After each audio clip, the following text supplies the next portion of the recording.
Well, hello again, everyone. I am really delighted that we're coming to this In Conversation event now with Alex Burghart. We thought it would be a really interesting opportunity to ask Alex to reflect on his time in government and the lessons that he has learned and he feels his party has learned. I think the last 6 months have undoubtedly been a bit of a shock to the system for the Conservative Party, having been returned to opposition with just 121 MPs. But despite that big numerical disadvantage and the loss of some big names at the election, the Conservative Party, with a new leader under Kemi Badenoch, is starting to make headlines in its new role as His Majesty's official opposition. So the sorts of things we're going to be talking about today are how the Conservative Party can best hold the government to account, which, as we believe at the Institute, is an extremely important element of effective government, and how they can think about how to win back the trust and enthusiasm of the electorate, what lessons they should take from their 14 years in government, and what challenges and opportunities might lie ahead. So, as I say, Alex Burghart, the Conservative MP for Brentwood and Ongar. He is Shadow Northern Ireland spokesman and Shadow Chancellor of the Duchy of Lancaster, and someone labelled by Sky News as a rising star to watch. So here you all are to watch him. Welcome, Alex. So I presumed to say it might have been a bit of a shock to find yourself in opposition, but how have you found the switch from government to opposition? Is there anything that surprised you? Well, in one sense, Hannah, of course, it wasn't a shock to find myself in opposition. We all thought it was coming. But I think on a day-to-day basis, the big change is that when I was working in the Cabinet Office, I had 11,000 people helping me. And now I have 4. And so on a daily basis, you kind of wake up and you often find yourself saying, well, why on earth hasn't this been done? And then you realise it's because I haven't done it. And so whilst there's in some respects there's a lot less to do, there's also far fewer people to help you. And an opposition is obviously an entirely different game which we're getting our heads around. Just as the Labour Party is trying to get its head round being in government. And I think the temptation for anyone moving between the two states is to assume it will be like it was when you were last there. And of course it isn't. And Mark Twain said, history doesn't repeat, but sometimes it rhymes. And there are rhymes between where we find ourselves in opposition now and perhaps where the Conservative Party found itself in the late 70s. But where the Labour government finds itself, I think, is very different from its last experience. So we're all having to innovate. And just thinking about the party, obviously 14 years is a long time, a set of people who've grown up only experiencing their party being in government. So how is the party experiencing that transition? Well, we do have a few people around who, one way or another, remember the pre-2010 period. I'm one of them. I wasn't an MP then, but I was working for the party in opposition. And so you got people who were very junior last time. You have some people who go way back. I've just been in Shadow Cabinet with Nick True, who sort of casually mentioned that he'd been working on Margaret Thatcher's policy reviews in the late 70s. So there is some deep expertise about.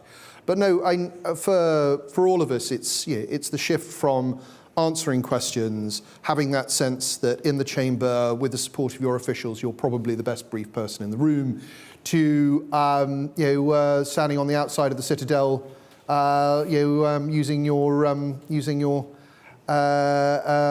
sling to throw stones at the walls.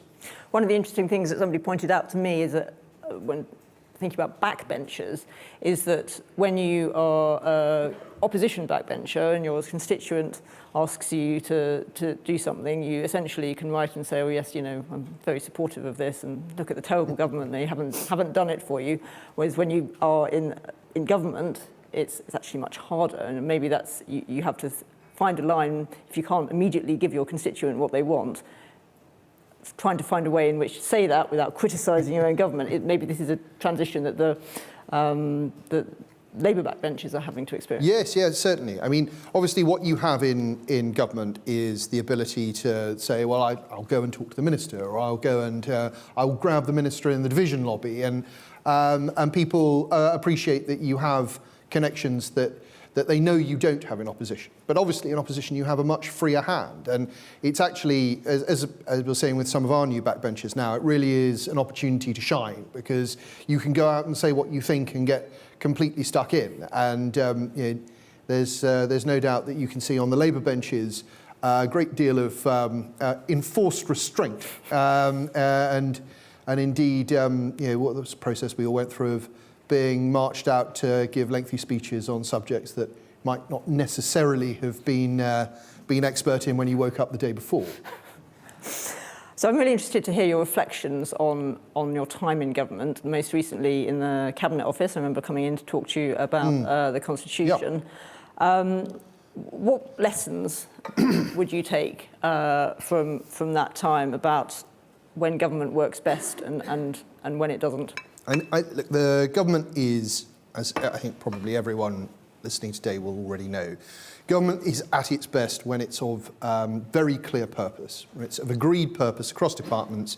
And I don't just mean about specific policies, of course that helps, but it's really about a set of shared values that help guide you through decisions, so you don't need to constantly be conferring on a whole bunch of minutiae, because you know that you're roughly on the same page. And that is a complete fundamental, and the longer you're in government, sometimes the harder it becomes to do that, particularly after changes of leadership.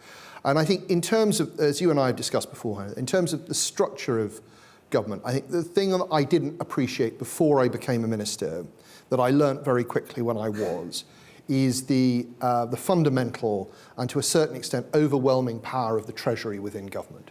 I know Darren is coming later, you can talk to him about it. But I'd worked in the policy unit in number 10 in 2016, 2017. So I felt that I'd seen the centre of government, I knew how it worked. But obviously in number 10, although you're not completely immune to the power of the Treasury in number 10, you don't feel it in quite the same way that delivery department does. And I went into Department for Education. Boris Johnson had asked me to do some, specifically tasked me with doing some work on skills. And I very quickly ran into a whole spending control process that, I'd been around Westminster for quite a long time, that I was completely unaware of and uninitiated into, to the extent that I got into an argument with the Treasury over £60,000. And I had something had gone wrong in one column, and I had an underspend in another, and my initial reaction was, well, I shall move the money from A into B, and the problem is solved. But it wasn't solved. I found that the money could not be moved from one column to the other without the sign-off of the Chief Secretary to the Treasury.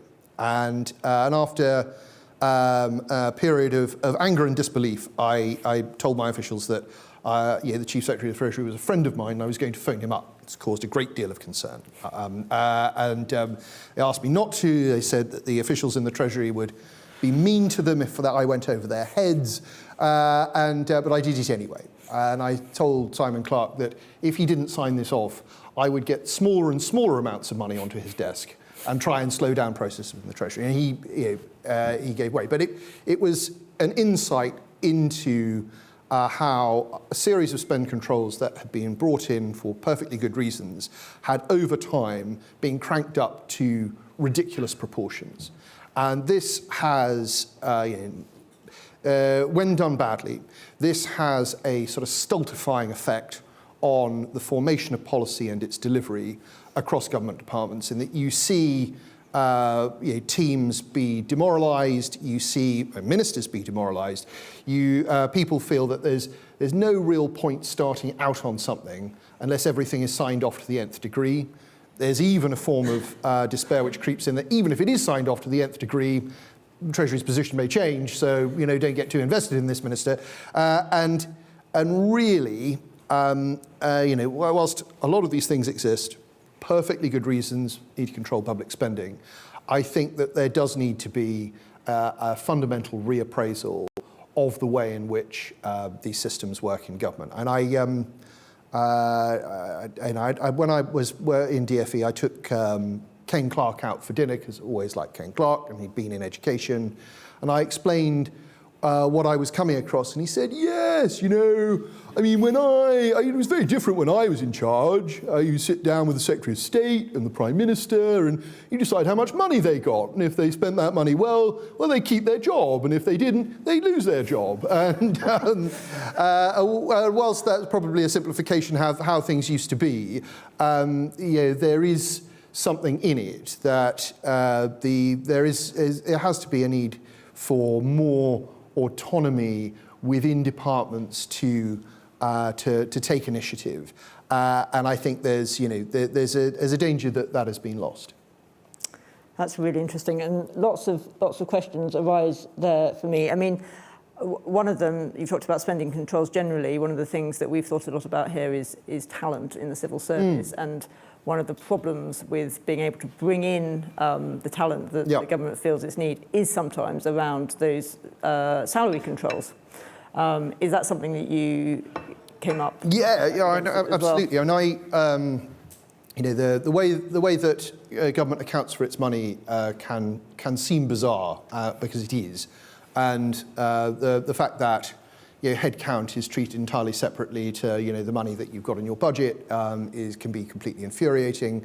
One of the most interesting things I worked on in government was in the Cabinet Office over the internal adoption of AI. And I was very fortunate because the Prime Minister, Rishi Sunak, was interested in it too, which made things possible that otherwise would have been very complicated. And we decided early on that what we needed to do was hire a small number of highly capable external people who would be able to show us what this new technology was capable of. But even with the Prime Minister's approval, the process of getting people paid, substantially more than people would ordinarily be paid of their grade, although substantially less than they would be paid in the private sector, and explaining that they were here to do a purely technical job, that they wouldn't be managers, that they wouldn't essentially conform to the same rules was very hard. That said, in that instance, with the firm backing of the Prime Minister, we got it done, and they started to get real results. And I'm pleased, even though some of this work has now been moved to DSIT, which I think was a mistake, but even though it's been moved to DSIT, I'm pleased to see that the new government is continuing a lot of that work, which I think is the future of government. Over time, huge improvements in the interface that the public have with public services, huge improvements in the way in which government analyses information, and huge potential productivity returns. Let's pick up on the AI point. I mean, one of the things that Keir Starmer in his speech last week tried to sort of draw a contrast between what he said was the Conservative government's sort of safety-first approach to AI and a more sort of optimistic vision that he was seeking to put forward. But what really, when you actually look at the detail of what the government's doing, quite a lot of it is continuity from what the last. I'm glad but unsurprised you spotted that, Hannah. I know it's you don't know whether to be infuriated or pleased when you see the government sort of continuing the work you started and trying to take credit for it. So obviously you feel both. But the Prime Minister's speech was remarkably similar to one that Oliver Dowden gave when he was Chancellor of the Duchy of Lancaster. It must be about a year, 18 months ago. It is continuity. It needs to be continuity. And for those who are interested in the room, the government early on made a decision to move two central functions from Cabinet Office, central government functions that Francis Maude had set up, to DSIT, and because I think they thought it sounded as though government, digital and data belonged in DSIT. Superficially, it does sound like they should, but in terms of how government works, I think it's a mistake. DSIT is a very young department, hasn't been a delivery department in the past. The purpose of having the central government functions in Cabinet Office is that you have that convening power there. You have the Cabinet Office acting on direct mandate from the Prime Minister. So I think that may cause them some problems. But I'm pleased that they have acknowledged the value of AI. Going back to the civil service, over the last 14 years, but I guess particularly in the last 5 or so, Conservative ministers were quite open in briefing their frustrations about the civil service and the problems they felt they had getting civil servants to pursue the policies they wanted to pursue. Do you think that was justified? So I can only talk from my experience, but I think it's normally the case that frustrations fall into a few different buckets. There's the sort of thing that we've just talked about, where it's another part of the system away from your own, which says, no, not like that. No, see me next Tuesday. Don't like it. Nothing I can do. Computer says no, which is infuriating. There's then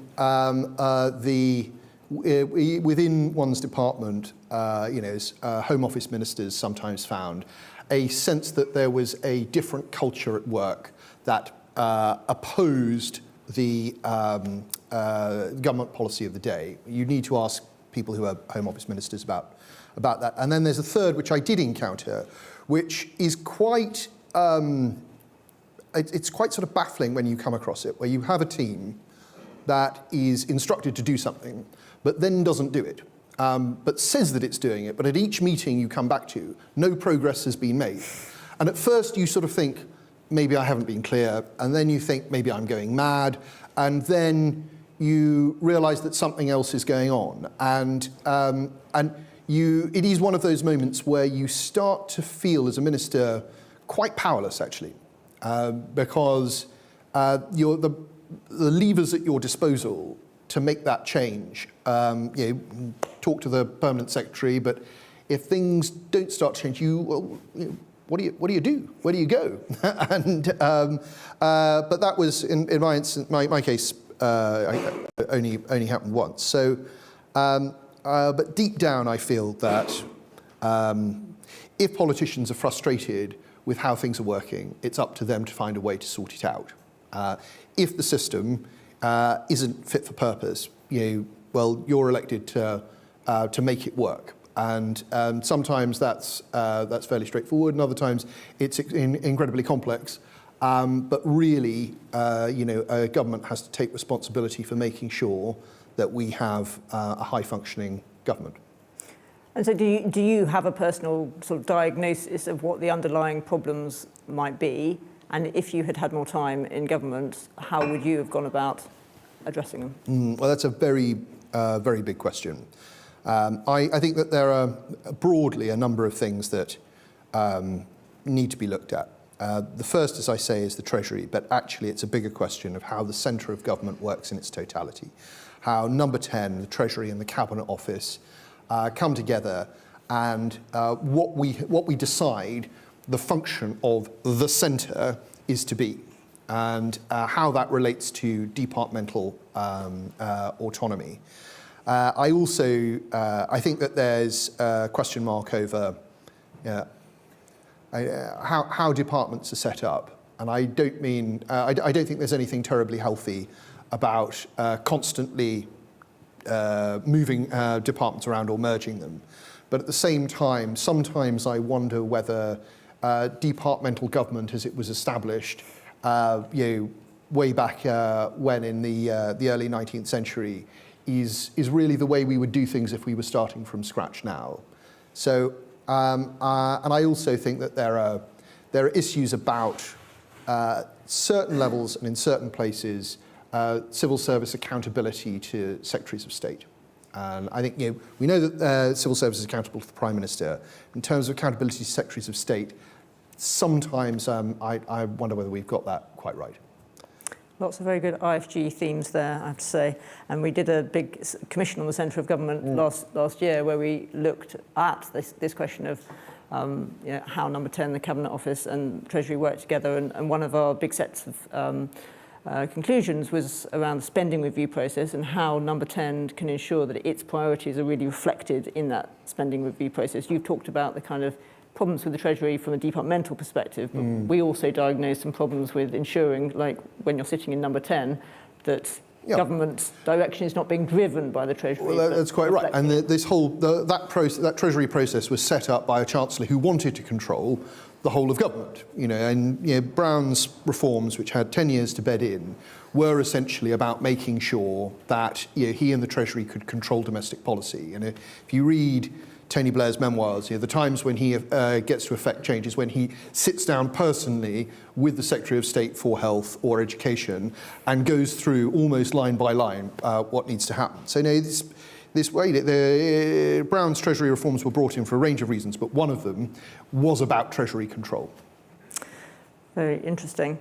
Okay, I'm going to come to questions from the room. We have a roving mic, so please do let us know your name and where you're from if you would like to ask a question. I also have some questions that have come through online, which I can ask, so anyone who would like to ask a question.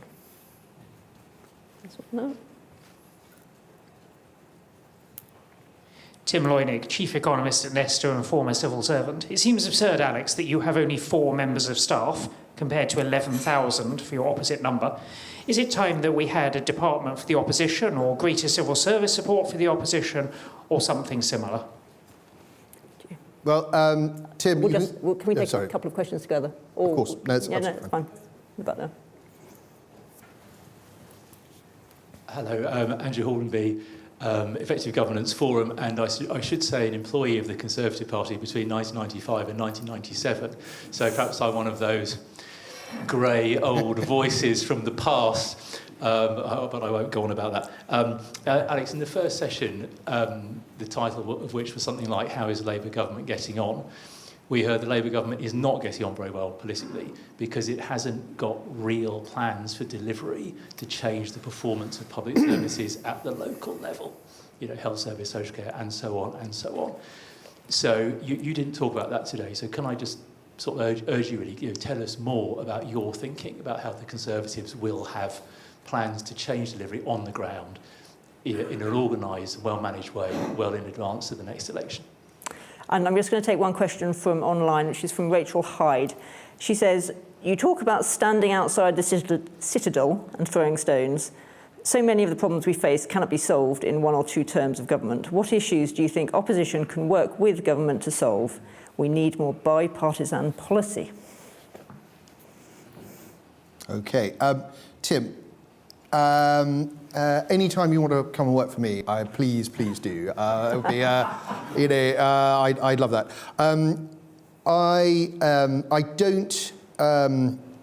I think that there are certainly questions about transition period. I've never been senior enough at that point in the cycle to really know how it works.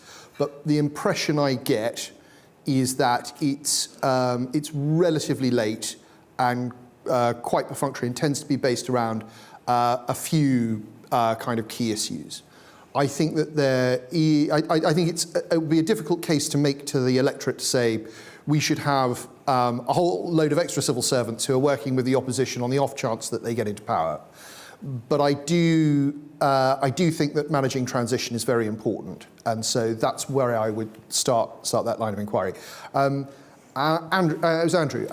look, you're absolutely right. I think that the current government was not ready for power for whatever reason. You can ask Labour politicians why. My guess is that there were, because they were clearly ahead in the polls, they clearly expected to win, and I think that they felt that there was a danger in forming too much policy because it might ignite dissent within their party. And that sort of famous Blairite phrase of carrying the vase across the floor, they didn't want to drop the vase, but they then got into power and dropped the vase. So I think there are enormous lessons for that. I think it's incumbent on any opposition to be ready not just with its ideas, but its implementation plan. And the implementation plan, if you are aware that there are certain internal structures of government that are not as you would have them, will necessarily be quite deep and complex. Rachel, bipartisan cooperation is possible. It's normally most possible on things like foreign policy, on defence, but it's very difficult to get parties who are on opposite sides of the political spectrum to agree on lots of things because they're on opposite sides of the political spectrum. And that means that they often have different views of how things should be run, sometimes different views of what the outcome should be. So there's a reason why these people are in separate parties. So it's, I think it sounds easier than it is in practice. What about on something like social care, where there actually has been, the prescriptions that have been brought forward actually aren't that different, but each party has, for political reasons, used it as a political football, so we haven't had a solution? Yeah, well, politics are a fact of life in politics, and so I don't think it's very easily wished away. But never say never. Just because agreements have proven elusive in the past, it doesn't mean it will never come about. But it's difficult for a reason. Okay. More questions here?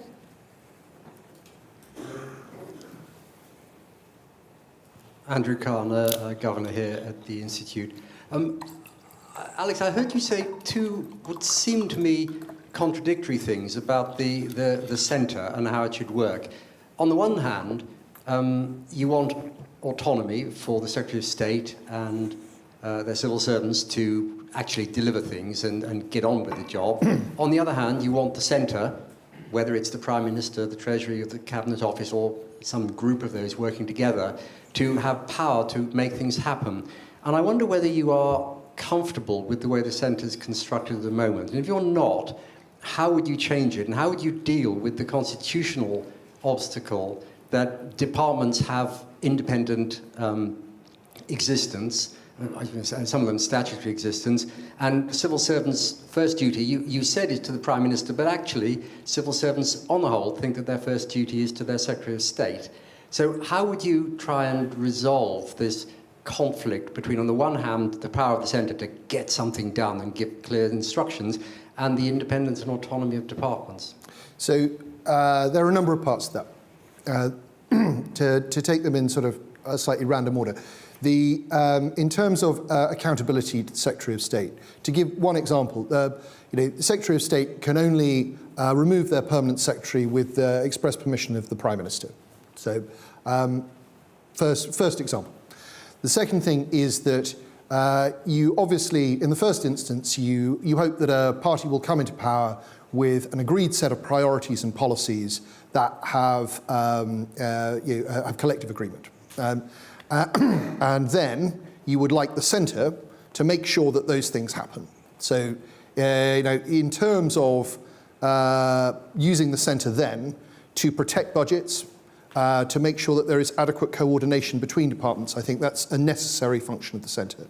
In terms of day-to-day running, well, it depends on the level of the choice, right? There are lots of day-to-day issues about the running of the education system, which are rightly contained within that department and ought not to be second-guessed by middle-ranking officials in the Treasury. There will also be decisions that might require a degree of risk, which it is only right that the centre is across and takes joint responsibility for. In terms of how the centre fits together, that is a very good question, and one that I do not have a proper answer to yet. But I have seen number 10, number 11, and 70 Whitehall work, if not quite in silos, not really as though they are working towards the same ends. And that is wrong, and it does not get good results for citizens in our country. So I think it's worth having another look at how that fits together. Perhaps I can invite you in for a briefing on why the conclusions of the Centre Commission are definitely correct. So one in the back there, thank you. Hello, my name's Alex Vince, I'm a civil servant. So we currently seem to have a system where, as a working level civil servant, there is a layer of civil servers above me that then goes to talk to the minister. And then they'll come back from that conversation with the translation for what the minister says, and we sit down and work it out and things like that. And in both directions, messages seem to sometimes get lost. So as an ex-minister, are there any good examples of when you work directly with like the working grades of the civil service, or what are your thoughts on that kind of system of like senior civil service translation? Let's just take one more question. There's a lady over here, and I've got a final one for you, and then I know you have to go. Hi, thank you. Amy Gibbons from The Telegraph. Alex, can I just clarify, do you mean you think the Secretary of State should be able to sack civil servants without the permission of the Prime Minister, based on what you were just saying about how they don't have that power? I think it's something that we should consider, but I'm not forming policy at this point, Amy. Fair enough. Sorry, I just had one follow-up question as well. I wanted to ask if you think it's possible to make the civil service more efficient without cuts to staffing. So Labour have hinted at reform, but they ditched those Tory plans right at the beginning to make cuts. I think it was about 66,000 jobs or something. They've talked about reform, civil servants want change, but does that need to include cuts to staffing? Okay, thanks, Amy. Alex, on your point, I normally asked to talk to the person who had written the note. And I found that was sometimes that ended up being the start of a conversation where I would have to talk to some other people as well, because the person who written the note would talk to several people. But there was, it's normally best to find the person in the building who is the expert on the thing that you don't understand and have a conversation direct with them. And I found that once I asked for that, it started to become routine. And that there wasn't, often be senior people in the room as well, but it helped everyone to have the expert on tap. So I'd encourage any minister to adopt that way of working if they don't have it already. Amy, on efficiencies, I think that there are a number of things that we started looking at in government about. I think they were called spines. So where you have, I can see, I hadn't spotted it. There's a former non-executive director of the Cabinet Office and a very great man there, nodding as I speak, where you have teams of one. Manager. You have a manager who's managing one person, who's managing one person, who's managing one person, and this is not a very efficient way of running things. On your general point about efficiency, look, the first thing that any government should work out is what it wants to do and what it doesn't want to do, and to prioritise, and having made up its mind about what it can afford and what its priorities are, then to set its spending around that. I think that is the more effective way. But you have to, you start with what you know you can afford, and then you work out from that what you're going to prioritise and who you need to do it. But look, as I said when I was a minister in the Cabinet Office, I see the future of the civil service as being a smaller, better trained, better paid outfit. And I think that with technology and reform, that is more than possible. Okay, one final question from me. Based on what you learnt about how to be effective in government while you were a minister, imagining the Conservative Party going back into government after the next election, what would you do differently? What would I do differently? I think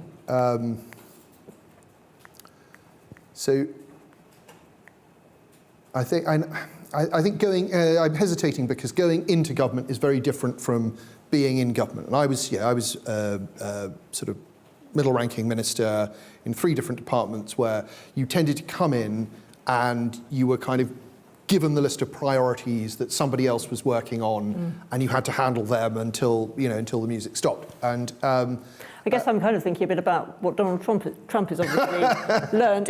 He's a huge pile of executive order. I don't think our system works in quite that way. But, I think Tim's pointed out governments could come in with a lot of secondary legislation ready to go. Yes, well, I think that's absolutely right, and I think one of the things that's striking about the new administration is that, for whatever reason, its legislation either isn't formed or isn't ready, and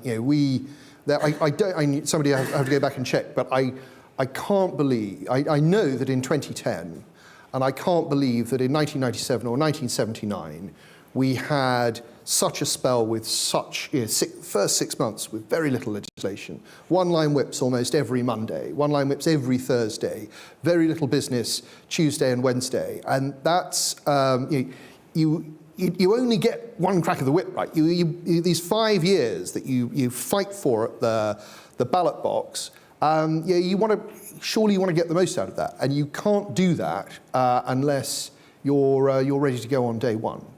So to Tim's point, to Tim's point and Andrew's point, planning for transition and having a better process for transition are absolutely key. Well, the Institute is very interested in preparation for government, so I'm really pleased to hear you say that. Can I ask everyone to join me in thanking Alex for a really fascinating discussion?